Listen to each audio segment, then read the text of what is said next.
Et bonjour, ravie de vous retrouver sur le plateau de C'est le Sud.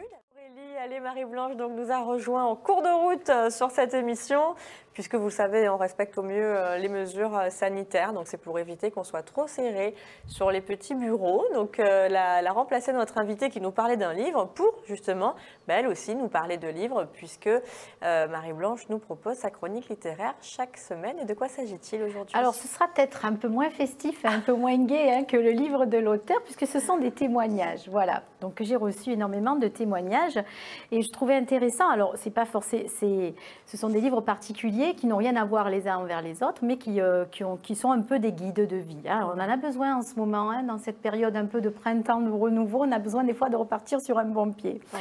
Alors on commence par un livre tout à fait original, Corps d'élite de Michel Poujade. Voilà, et avec Mission et secret d'entraînement, et c'est aux éditions Amphora, une maison d'édition qui finalement est spécialisée aussi dans les témoignages. J'étais venue vous présenter plusieurs bouquins de cette maison d'édition. Alors, Michel Poujade, il faut savoir que c'est un kinésithérapeute spécialisé dans les entraînements sportifs de haut niveau. Et donc, pourquoi il a fait ce livre? Parce qu'il a constaté en 2018 que des millions de Suédois ont reçu un guide de survie et d'aide en cas de guerre. Ah bon? Et ça l'a interpellé. Il s'est dit, voilà, effectivement, est-ce que nos militaires, est-ce que nos citoyens, est-ce que nos civils seraient prêts demain pour une guerre? Voilà, c'est ce qui l'a intéressé.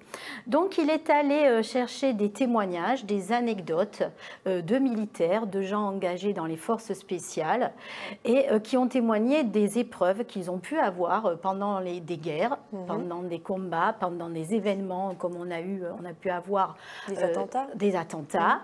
Et il leur a demandé quelles sont les émotions qu'ils avaient eues, quels besoins ils avaient à ce moment-là et l'entraînement dont ils avaient besoin pour parer à ces événements. D'accord. Donc c'est très bien fait parce que c'est en 3 zones, comme une zone de guerre. Alors on apprend des choses, il y a 3 zones. Il y a la zone rouge de guerre, c'est la zone de choc.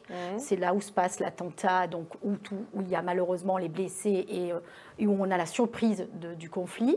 Ensuite, il y a la zone orange qui est la zone latérale où il y a la défense. Voilà.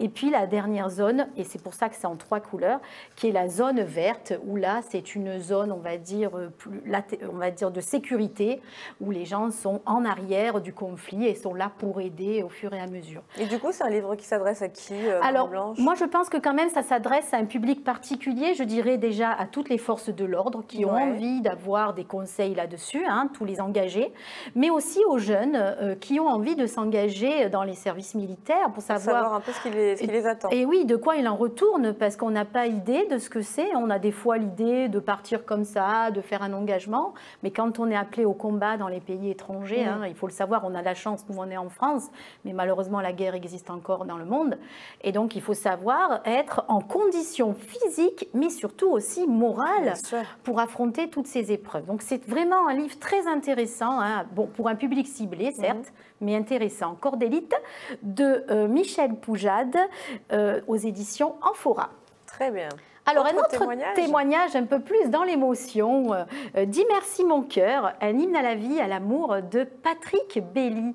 Alors, c'est le parcours, comme c'est en sous-titre, d'une adoption titanesque. Voilà, c'est un couple qui essaie d'avoir un enfant et qui n'y arrive pas et qui se retrouve au bout de tant d'années 450e sur la liste d'attente.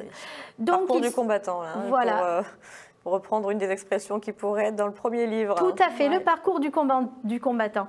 Et on se dit, bon, en France, c'est difficile. Alors on se dit, les familles se retournent vers l'étranger. On a l'impression que c'est plus facile. Eh bien non, c'est encore plus difficile. Ce couple a eu l'idée d'aller en 2009 chercher un enfant donc en Haïti.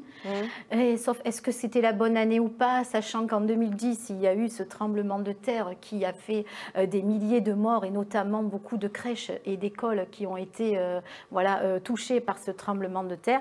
Donc en fait, ces 2 personnes, ce couple va vivre des embûches du début à la fin pour essayer d'adopter un enfant. Alors, c'est un parcours, un témoignage qui alterne avec comme un journal intime, mais aussi toutes les lettres que l'administration leur envoie, ce qui paraît un peu lancinant, mais en même temps, on vit avec eux cette charge administrative que l'on peut avoir dans cette démarche.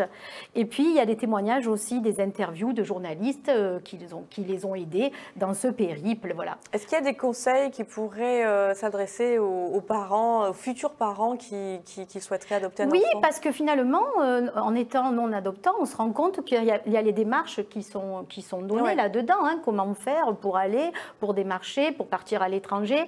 Et il y a aussi l'idée qu'il faut être en association de parents adoptants, parce que ça aide voilà, de pouvoir aller trouver de l'aide, que ce soit morale, administrative et aussi, pourquoi pas financière. Hein, ça peut aider aussi dans cette démarche. Donc c'est un très beau parcours, ça commence légèrement.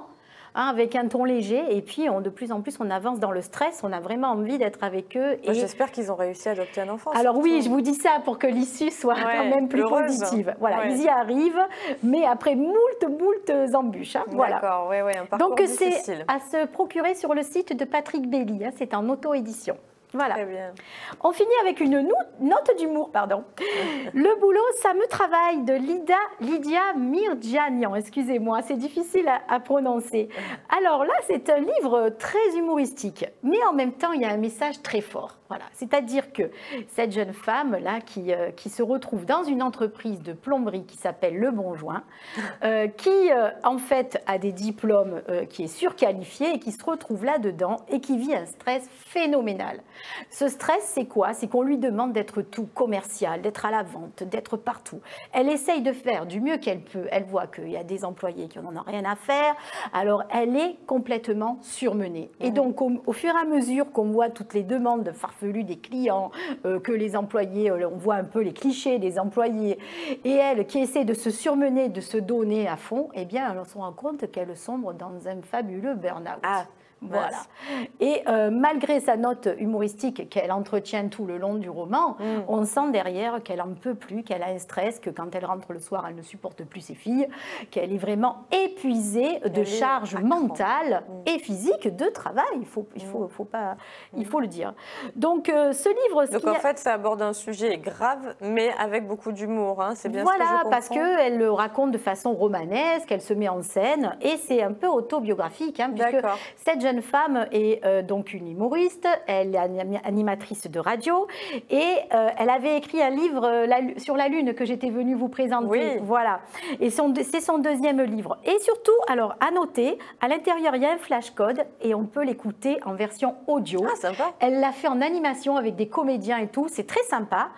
Et puis c'est une manière sympathique de nous faire passer ce message qui est attention, stop. Oui, et surtout, il faut savoir s'écouter. Voilà. Hein, quand ça va pas, quand c'est trop, il faut aussi un petit peu lever le pied. Voilà, et c'est aux éditions Spinel. Hein, le boulot, ça me travaille. Parfait, merci beaucoup Marie-Blanche, merci Aurélie pour cette idée de balade. On remercie aussi Robert Rossi qui nous a quittés en cours de route.